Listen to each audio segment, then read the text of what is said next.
Several of the country's most powerful lobby groups are demanding tougher measures against companies operating in breach of COVID-19 protocols. However, they are not against the general election going ahead at this time. We have more in this report from Dwayne Anderson. 30, 29, 16 and 20. Numbers that will send a chill down the spine of those Jamaicans who have been following the COVID-19 releases over the last 4 days. 2 additional persons also lost their lives to the virus during the last few days. The spike in cases has caught the attention of several of the country's most powerful lobby groups, who called a press briefing Monday to make several requests of its members and the government. The Jamaica Chamber of Commerce wants businesses found in breach of COVID-19 safety guidelines to be slapped with heavy sanctions, including fines and closure.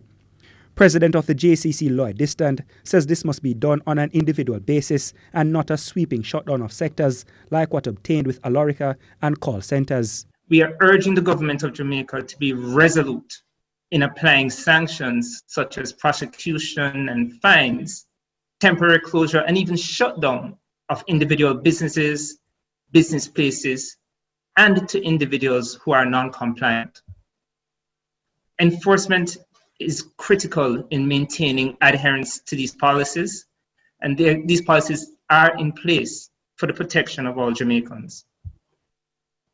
In particular, we'd like to see the focus on applying sanctions to all events and gatherings that do not comply with the COVID-19 protocols. Now, the spike in COVID-19 cases has coincided with the 2 major political parties stepping up their election campaign activities. Trade unionist Helene Davis-White is not against the election going ahead at this time. She reasons the country is not going to see any normality in terms of COVID until another year, which would be after the election is constitutionally due. Therefore, a successful election in Jamaica will depend a lot on the type of leadership politicians give. What it really calls for is for political parties to become innovative as to how they campaign, because the regular style of campaigning certainly is not going to be possible.